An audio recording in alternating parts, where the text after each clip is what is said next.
welcome. There are 53 people anxiously waiting to listen to you. And our speakers, Dr. Pospiech and Professor Banash will start right now, and I will direct first maybe question to Dr. Pospiech, if we may. Thank you. Thank you. Okay, good. Hello, Ms. Holland. I'm so happy to see you, and we are very privileged and honored to have you here. Thank you for your films, and congratulations on your successes. I would like to start with the question about asking you. You made a lot of movies in the past about the totalitarian systems of the 20th century. So, when did your interest in it start? Well, I just read recently the statistics. Then in our time today, only about 9% of the countries has fully active democratic system. So the rest, to some extent, and of course, the differences are important. The details are important, and it is the difference if we are living in the dictature or just a mild authoritarian state. But we are not really, we don't know how to deal with the freedom really.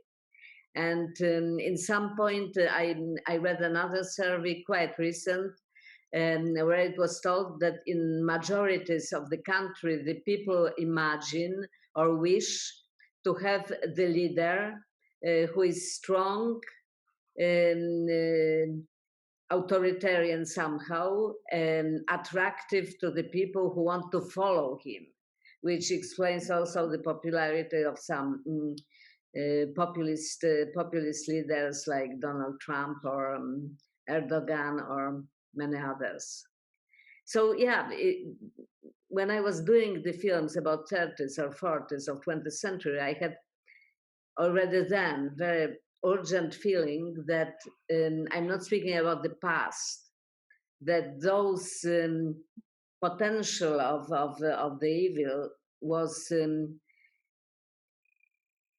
is encrusted in our present, that just this experience can maybe teach us something or vaccinate us against the wars, but only for the limited time. And in some point, and I believe, unfortunately, that we are living this period right now, this vaccination evaporates, and the people are eager again to give up their freedom for some kind of the hope of security or superiority. And I'm sorry, I have the puppy, lockdown puppy I have at home, and he normally behaves, but he may a little disturb our conversation. Mm-hmm. But he's... Thank you. Mm-hmm. Thank you so much. I was watching your interview at the Berlin Film Festival. Just a moment, Pani Zbigniewie. And you said a story about the women in Ukrainian village that they didn't speak for many reasons. Could you say more about it? You are asking me about the people who I met, yes, the survivors of Holodomor. Yes. It means they've been the children when it happened, and when I met them, they've been the old women in 80s or maybe even 90s. And no, they didn't want to talk about it. I think that they used to the silence, and they had deeply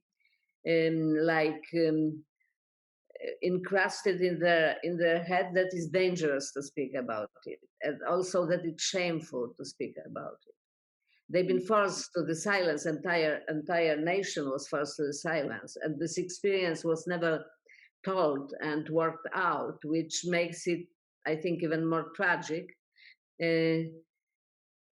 What was interesting when I was talking to the younger people, for example, when doing the casting sessions with the Ukrainian actors to play some episodes in the film, they've been immediately crying. It means it was something, those emotions have been so strong and like never expressed, that I had the impression I touching like that, and it immediately, the emotions pours out. So it's a lot of, trauma, and it's a lot of post-traumatic stress, which goes over generations. And when I was talking to the scientists who've been like examining the issues of the famine and the length of the post famine experience, they came to the fifth generation, and they said that the traces of that are in the fifth generation, and not only psychological traces but also physiological traces. It means that the famine survivor leave the trace on their grandchildren somehow. So it's why I think that that William Faulkner told in one novel, I don't remember unfortunately which one, because I just made the note and don't remember in which one it was, but he said this sentence which was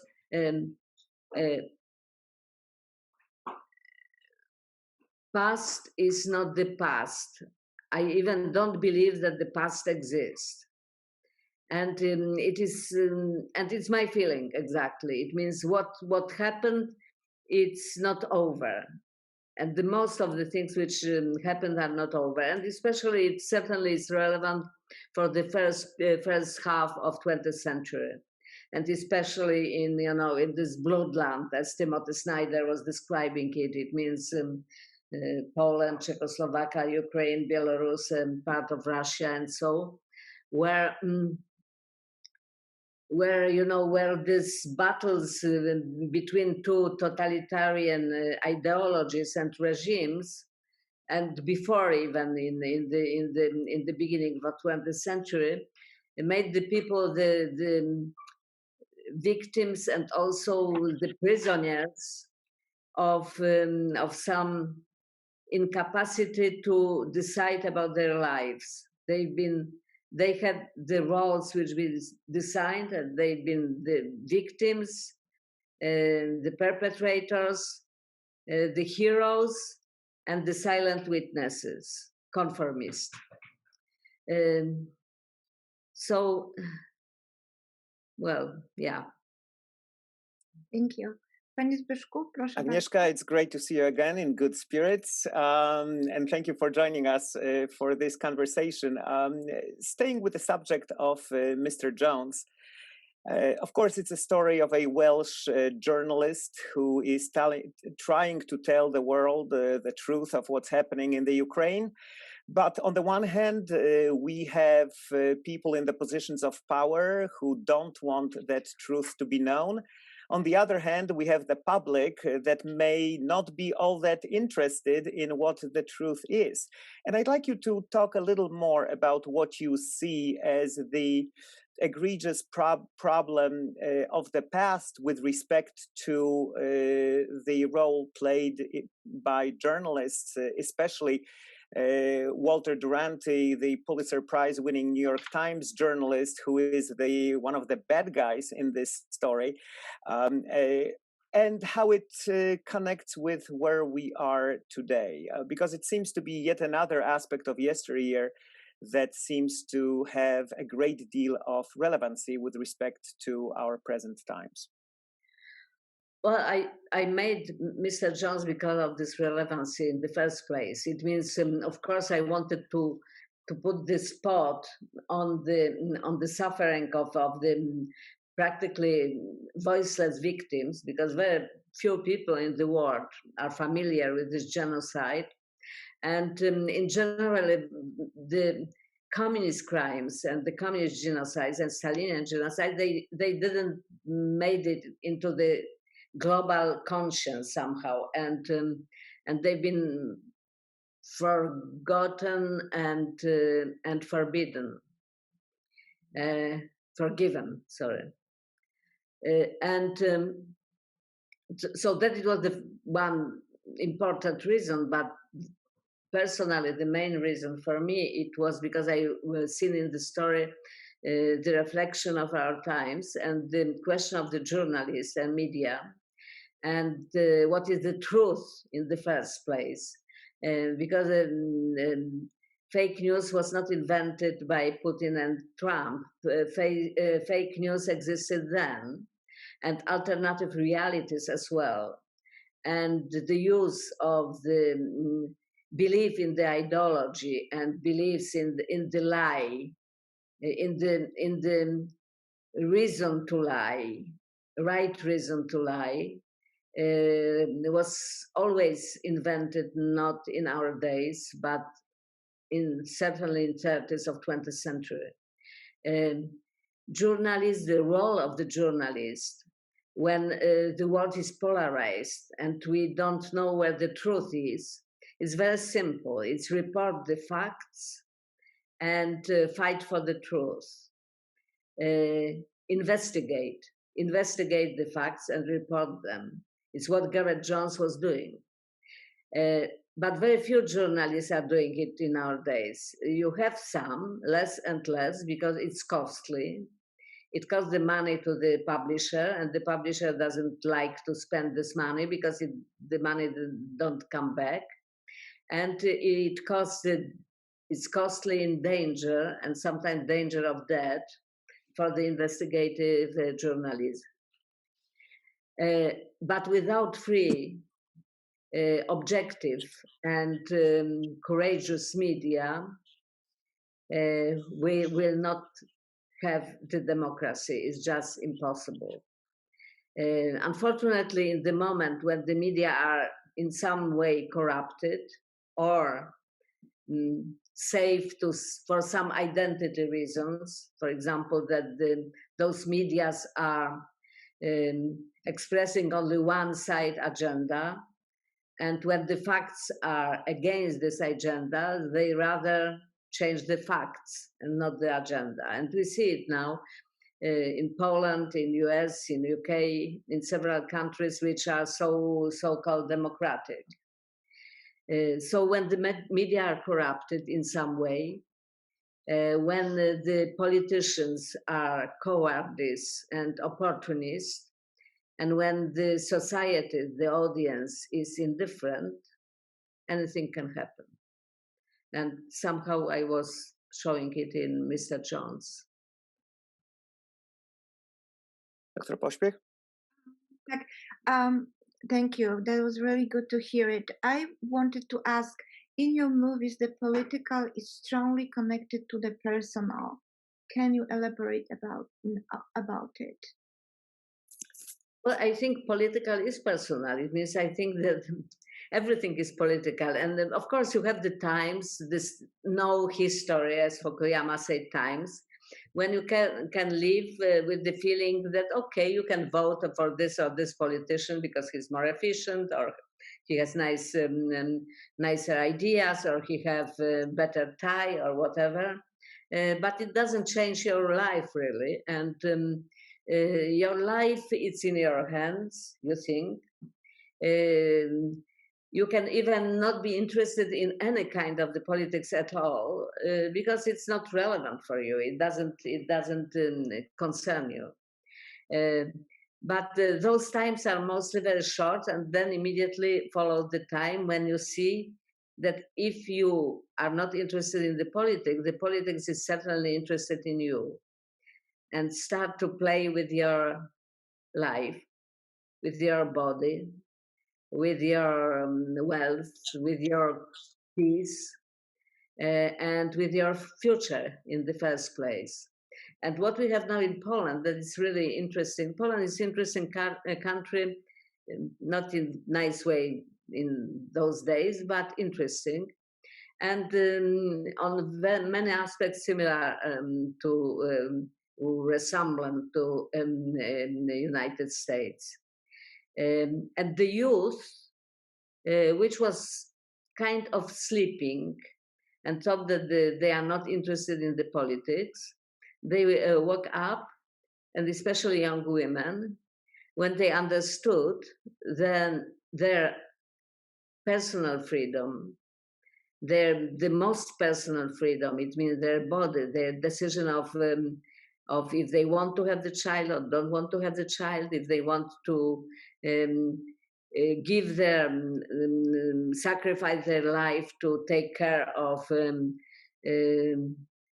desperately sick child, that all this is taken from them, and the politicians and the religious institutions decide about their lives. And second thing, which concerns not only young women but also young men, is the question of the climate changes, or climate catastrophe, rather, we have to say, which seems to be inevitable, and which certainly is not resolved by the politicians. And those young people realize that their future was stolen from them, that they don't have future. And also that the regular democracy is not efficient in this kind of to prevent this kind of the danger, because it's more the democracy of opinion polls than the responsible decisions looking over the next elections. And the issues we have with the pandemics or with the climate catastrophe go way beyond next election, whatever it will be. And we don't have the system which can deal with that. I was listening to a young 20 years old activist, very, very intelligent one, and I think actually brilliant, who was telling less or more those words I am telling to you now. And she was looking for the idea how to deal with that. And I don't know if those ideas are naive or not. It was about the deliberative panels, about the politicians who don't have all power over the decisions of the kind. I'm not sure if it will gonna happen, but I know that that those young people feel very strong. We are not only in Poland, also in other countries. In Poland, they just went on the streets because their rights have been taken from them. But they have this conscience that they don't have a future. And if they want to have the future, they have to really, really fight for that. So if you tell them, you know, politics doesn't concern individual, it concerns every single person. This segue creates a very natural transition to moving on to the discussion of your recent film, Spore, or Pokot. Because it is very much about the power of an individual to do something about the problems that exist. It very much touches upon matters of environmentalism and animal rights. The story of an elderly woman who lives in a remote region of Poland and takes on the system. However, we understand the system, the hunters and the Catholic Church and the local politicians and the police. It seems that we have such a brave individual on the one hand who may or may not cross the line of doing what's right, but she certainly gets things done. And then we have the system that seems to be the problem.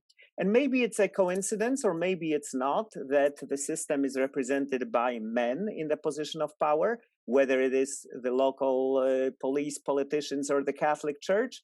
And the person who fights against that system is a woman. Is it really as simple as that, namely that men are a part of the problem and women are a part of the solution? Well, I believe it. It means I don't want to be unjust and tell that all men are wrong and all women are good. it is not the case. But I think that the women are closer to the core of the problems of today. They are closer, maybe because they didn't have power for such a long time, so they are looking the world in a different way. Their reason to act is not to keep the power, but it is to achieve some goal, some project. So it is much more about the care than about the power. And of course, you see terrible women who are, bossy and abusive and so. But statistically, I believe, if we will change the world right now, which for me personally is only solution to help quickly to solve quickly the problems. If you change the statistic and if you change also the political paradigm, and you say that, let's say that for 12 years only women are voting. That was my idea, that only women can vote for 12 years, it's 3 terms. They can vote for the men, but the men cannot vote. I would love to see this experiment happen. Because I think that, yes, the change will come and that the priorities will change and that what is the most important will be put up front, and the things which are macho, narcissistic struggles will be put on the right place where they belong. It means to pubs, to casinos, to the playing fields, golf fields, and so on. I think that it was visible very much during the pandemics. I read several articles and little study about the fact that in the first period of the pandemic, the countries which are led by women was doing much better. Not only in terms of dealing with the virus, because this virus is very unpredictable and it's very difficult to find the efficient way to deal with that, but in terms of the trust, social trust, the communication, and the feeling that we are dealing all with in the true way with the danger we are all in, and not that we are manipulated for some political reason to do that or that. And all those macho military strategies that we are on the war, that we have the enemy,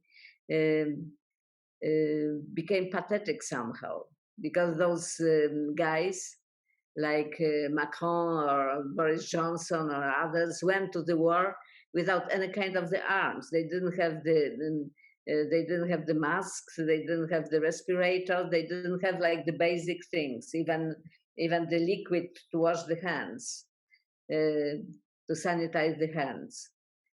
And we see suddenly that the leading man imagination cannot predict something like this, like pandemics, and cannot predict neither or imagine really fully something like the global warming.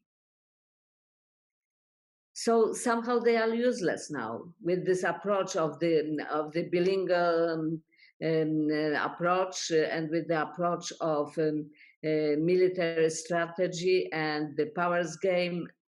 It's useless. Anyway, coming back to sport, Poland is a very patriarchal state, and the women for a very long time accepted it. It means they knew that the men are weak somehow, that they have a lot of tender and difficult spots, and that the women have to respect it and step back to the shadow. But the women, but the men took all the possible power, and they didn't leave the space, neither for women, neither for the planet, neither for the animals. And then my heroine, and she is invented not by me, but by Olga Tokarczuk, the famous Polish writer. She took over, and she became a Tarantinian character, taking revenge on those who've been killing. It was funny when the film was released. It was exactly the moment when the political situation changed in Poland, and the party which took the power was exactly like somebody who stepped down from our screen. The hunters took over, and the hunters populated the ministry and the government altogether. So the film was, which we didn't supposed to be political, it was some kind of the philosophical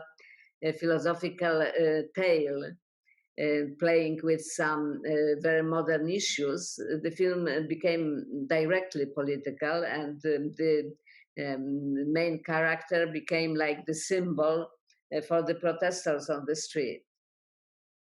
Before I turn over the microphone to Dr. Pośpiech, let me encourage all the participants to ask questions via the chat function, and I hope that we are going to have enough time left to ask at least some of those questions. Dr. Pośpiech? Oh, just a moment. I'm looking at the chat. I don't see any question right now. So maybe we can go to the third part of our interview about filmmaking. So, Ms. Holland, when your passion for filmmaking started? I was 15 when I decided I will be film director, and I wanted to be a painter before. But I met the young boy, of my age, who was a very talented painter and was totally like focused on that. And watching him watching my drawings, and he was quite positive about my work. And but he said one sentence which I heard first time in my lifetime, but not the last time. It is not bad for the woman. But of course, I was very angry immediately. But then I started to think, and I thought, maybe not because I am a woman, but because I have another needs to express myself that only visual expression. I have to think who I really am. And I told to myself, I need this visual expression. I need to tell the stories, because I was telling the stories from the moment when I know how to speak. And I need to have the power. It means I have to tell to people what to do. And then I decided that it's exactly what film director is doing. So that it was the choice. And I started really to prepare for that. I was reading more than watching before, but then I started watch the films all the time and didn't go to school. If it was some screening someplace in some embassy or some cine club or wherever, I was there. So I was watching so many films by year that when I found my notebook from 1965, I think, and by the end of the year, I was pointing my favorite films of the year. And it was 250 films, my favorite. Wow. Yes, my favorite, And today, if I find 2, 3, I'm quite happy. So I don't know if the cinema became worse, which maybe is the case, because it was 60s, 70s. It was probably the greatest period of the world cinema. Or I became blasé, and lazy. Well, I'm sure that did not happen. If I may, we do have questions from students. Very interesting question, yes, with the topic that was not covered yet. I wanted to personally thank you for activism for LGBT plus community in LGBT Q Plus. plus community Q. in plus, but yes, in Poland. Your contribution to Rodzice Wyjdźcie z szafy and Artykuł 18 were particularly important for me as a queer person dealing with the homophobia of some of my family members back in Poland. I am curious how this lens informs and influences your creative work. Well, I think that is one.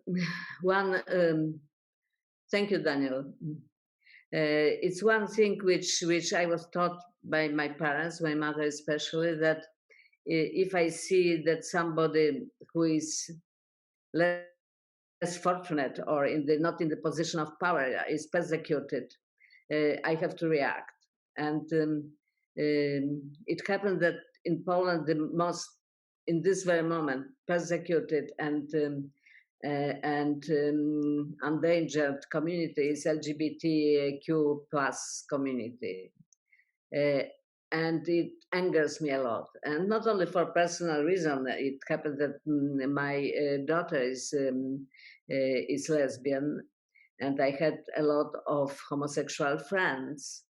But because it's so terribly wrong, unjust, and so similar to what grow up as a fascism in 30s with choosing Jewish community as a scapegoats. Of course, it's not the same. We are not yet in the concentration camps and the gas chambers, but the fascism didn't start then. The fascism started way before. And I love the people who are different. It means I think that the diversity and the colors, different colors of the people and of our life make the earth the place worthy to live in. If we'll be all uniform and the same, it will become horror. So yes, I did protest and I did support gay community, and we just created the foundation together with some friends in Poland to collect the funds to help LGBT organizations to do the work which is necessary. It's a lot of things to do in Poland to help people and to support them. We called it equiversity. I have a question thank you, from Amos Poe. First, great to see you again. Second, in terms of the language of time, do you find it more interesting to direct series or movies? Endless time or 90 minutes time? How has time changed for you? It means I had some great experiences with making series, and I like this concept of of the very long story. But it is very difficult for the director to keep the control. It is not anymore a director's medium. It is a medium of the showrunner and screenwriter, creator. So I can sometimes give my energy and my knowledge to the series and serve it somehow, but it is not so mine. And also it's another things with this series, which actually after doing several, I started to be a little bored by. It is that the dramaturgy is always conventional. It means it has always finish when every episode has to have this cliffhanger that you would like to watch the next episode and next episode. And somehow after watching some, it's very predictable, how it's gonna go, but still of course you are fascinated as a viewer. But as a director it started to be a little boring. I like making movies because every movie is the experiment.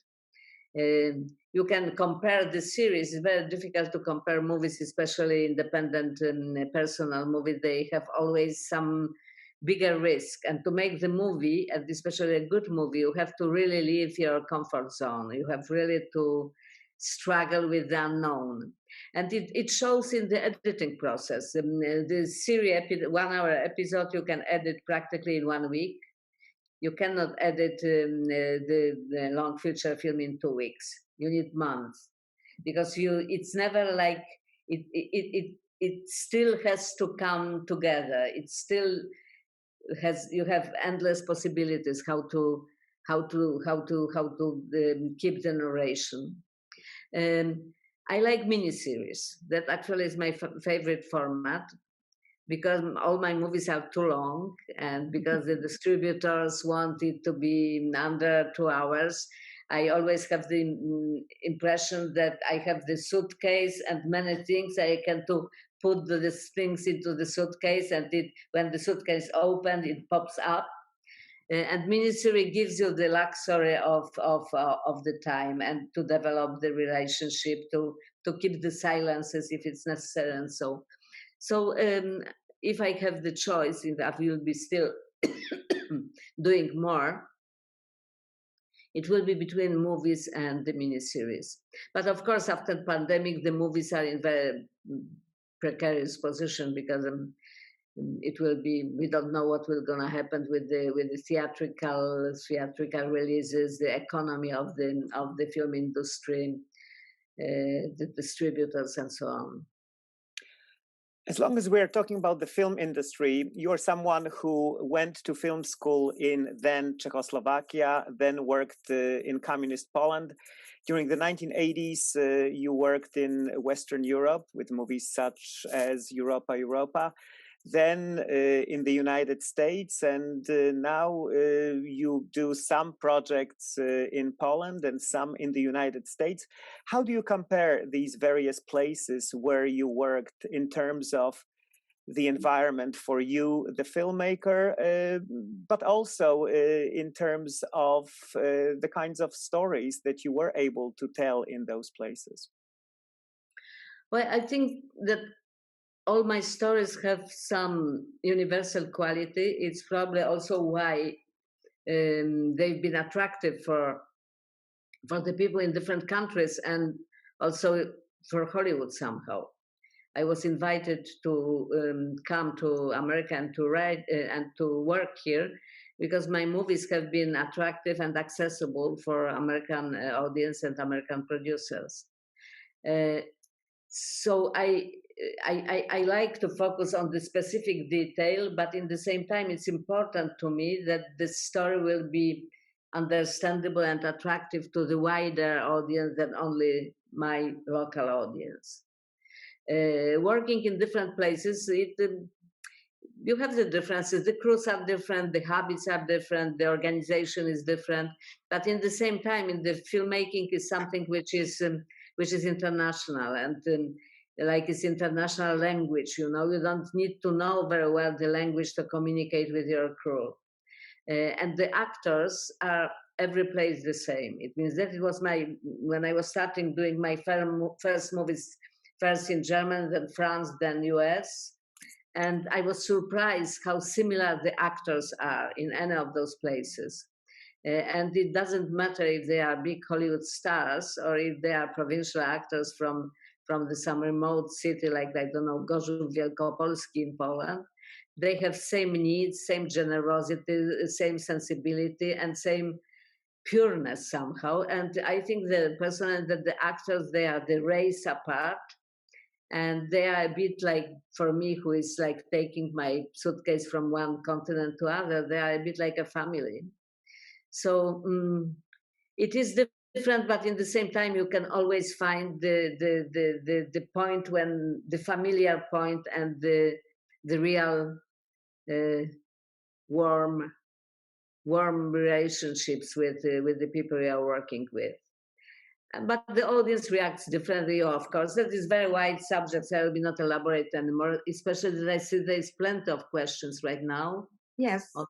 Lots of questions. And I don't know how much time it's interesting for me. My question to Holland is, have you ever experienced any anti-Polish sentiment? I was accused of that, and I'm still accused of that by many people, that I'm anti-Polish, that when I'm critical about some moments, periods in Polish history, or about the current government, for example, I express the anti-Polish sentiment. I think that it is actually pro-Polish sentiment. It means I care about my country, and I feel that is a very important part of my identity, and I wish the freedom of spirit and the courage to deal with the black spots in the history. And next, you wanted to make the choice, so please. Well, let's say we have 15 more minutes. So why don't I direct the choices of the questions to Gosia and Zbigniew? Go ahead. Okay, let me start. So my question, Christian, to everyone. My question to Mrs. Holland. You have had a very successful career. What was one of the biggest challenges you faced throughout your career? What did you learn, and how did you make you a better director and writer? Well, that is very, very, very wide questions. I had a lot of obstacles, which I think is healthy, and a lot of limitations coming from outside. First, when I was starting in communist Czechoslovakia and then communist Poland, I was fighting the censorship and the government or the power which didn't like me. I was the opposite from very early age, so I had to struggle to have the opportunity to make my first movie, and it was the help of my friends and fellow directors who saved me and who made me possible to continue. It was Andrzej Wajda in the first place, but also Krzysztof Zanussi and very much Krzysztof Kieślowski. So, and afterward, I found myself without speaking any language except Czech, Slovak, and Russian in France as a political emigre. I had to find the way to connect with the international industry and to make my first film outside of my country.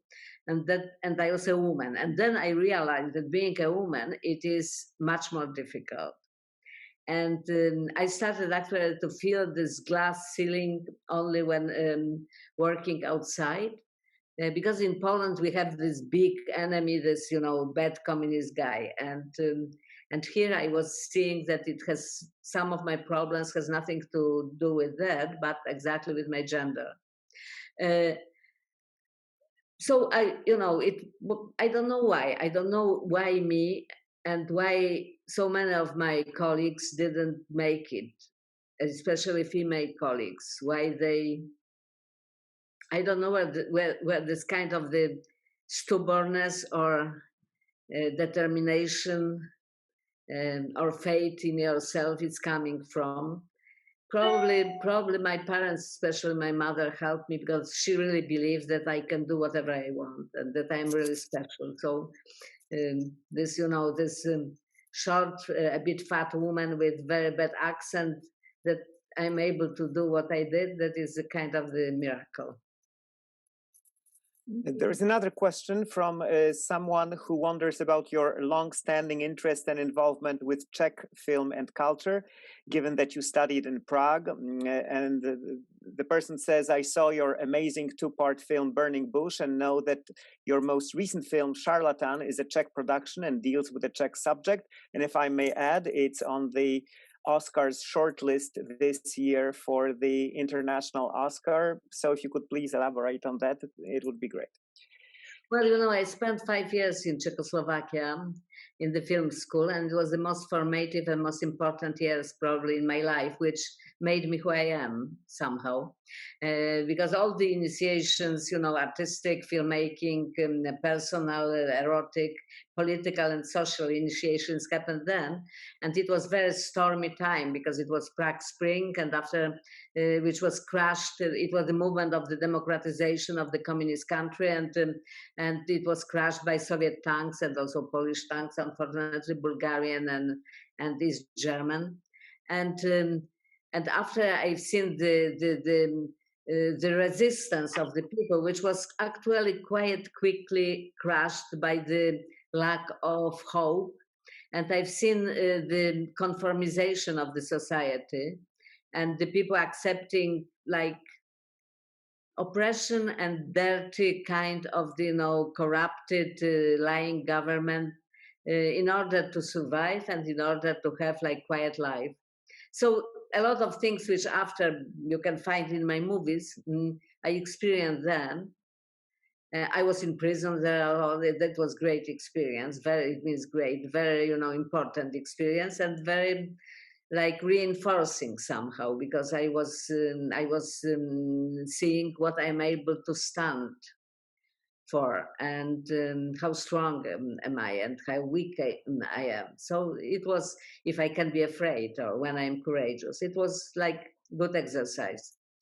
And and I love the people, I love culture, I love language. And when I had the opportunity to come back after years and do Burning Bush, which is for me a very personal story, because it speaks about my times in Prague and my experiences, and Charlatan recently. And I love working with Czech crew and actors, and crew especially, the best crew in the world, that is for me.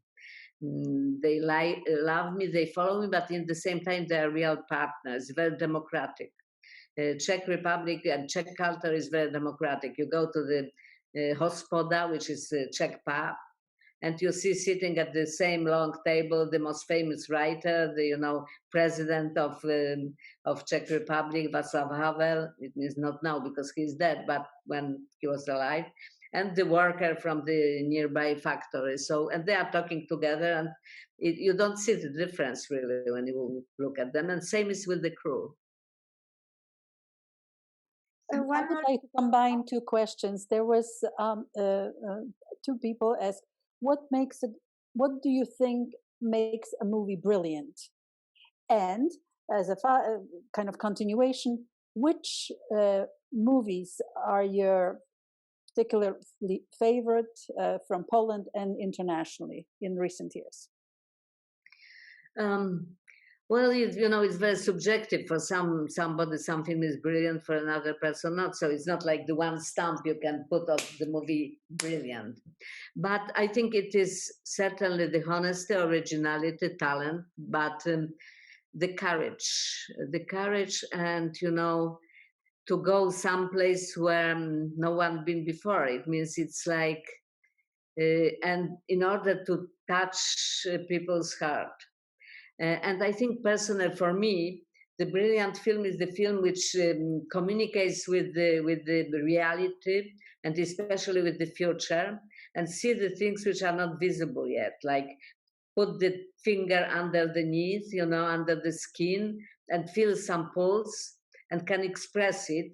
And only later we see, oh yeah, that is exactly what is important. And I think that some directors have this talent, which is not in every movie expressed, of course, because you cannot like have the 10 points for every single film. But one is Michael Haneke, especially with the films Cachet and White Ribbon and some others. And I like very much some movies, and I like maybe all movies even, but some particular by a Russian director, Andrei Zvyagintsev, who also has the talent to, in very simple and very intimate way, speak about something which is huge concerning modern Russian society and modern society altogether.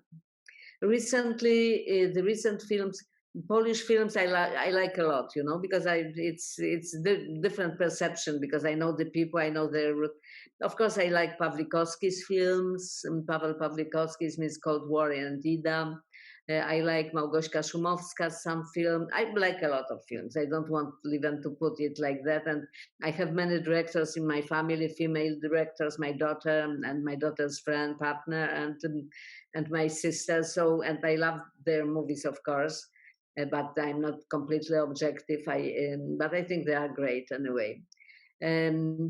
But we have a really good wave of talented directors right now in Poland, so it's really difficult to make the line. And fortunately, it didn't suffer yet from the censorship, which the government has a tendency to to do over museums and theaters, and the cinema so far is quite independent. World cinema recently, I just watching my co-competitors international Oscars shortlist. It's 15 films this year, so it's a lot to watch. And I'm just finishing, and they are really good movies. So I'm not sure if I will make it to the 5, the best, because the competition is hard.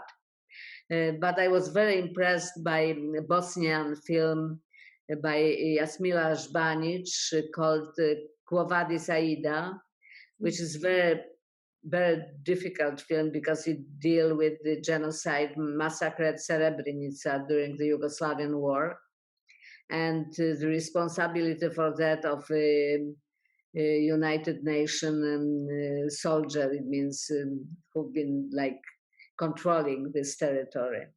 And I think that she found incredibly efficient and powerful way to tell this story. And I was really like crushed by this film and by its honesty and by its tragedy. But it was many good films. And I watched some American films. I really liked No Man's Land. Wonderful. No Man's Land, yeah, wonderful film. I just watched and had the conversation with Robin Wright yesterday about her film Land, which I find like very beautiful first film. And she was speaking about my film Charlatan. I was speaking about her film. It was nice. It was nice exchange. What else I've seen? Well, frankly, I was thinking when the lockdown started, I went to my country house in Bretagne, in France, and I was thinking that I was watching so many series I didn't have time to watch, and movies, and read so many books, and actually I was connected all the time to the news, and it was like watching the reality series, which was fascinating.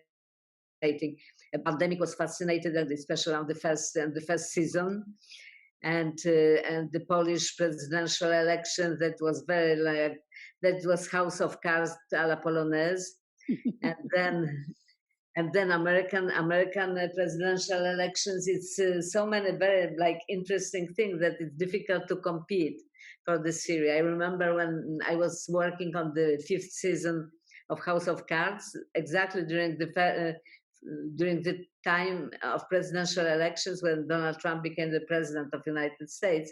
And the screenwriters had really the problems, how to compete with this guy. Because, suddenly Frank Underwood looked like the very decent, nice, intelligent person. So yes, life kind of surpasses art sometimes, especially nowadays. Well, we have 3 minutes left, and I wanted to just read to you a very nice complimentary note from a person who talks about Angry Harvest was very memorable for me. I grew up in Lithuania, and it reminded me the stories of Holocaust survivors in my family. And your story rang absolutely psychologically true. And I think many of your films are incredibly touching and, become really part of our personal understanding of how to see the world. And I personally want to thank you for that. And I hope many of our participants and maybe 2 other interviewers would like to say something.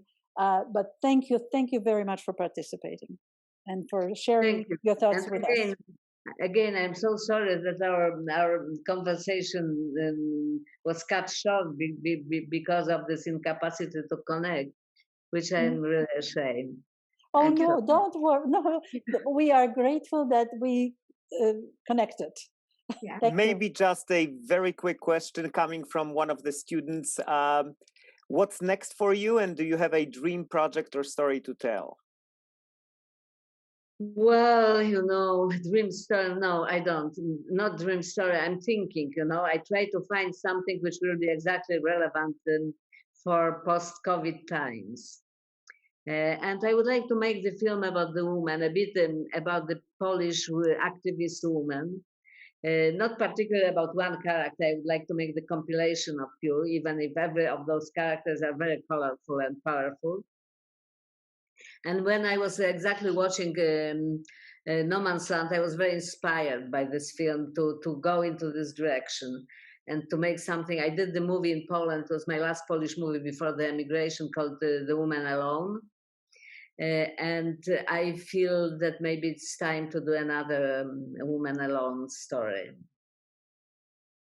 Thank you so much for meeting us virtually, Pani Agnieszka. It was a pleasure. It was fantastic talk. Thank you so much. I really appreciate it. And our viewers also, there is in chat is a lot of gratitude for you, for your movies. Thank you. Thank you. It's a pity that it will disappear. I would love to maybe to answer to them later, but right now, anyway. Next time. If you wish, we can save it and send it to you. Okay. There is a way of saving it, so we will try to do that. Let me just see quickly how we can do that. And thank you very much. And hopefully, this is not our last time to meet. And you're always very welcome to visit us in person or via Zoom. I hope that we'll meet in person once. Absolutely, that would be terrific. Great. Dziękujemy bardzo. Dziękujemy. Do zobaczenia przy najbliższej okazji, mam nadzieję, niedługo. Thank you. Też mam nadzieję. Cześć, pa.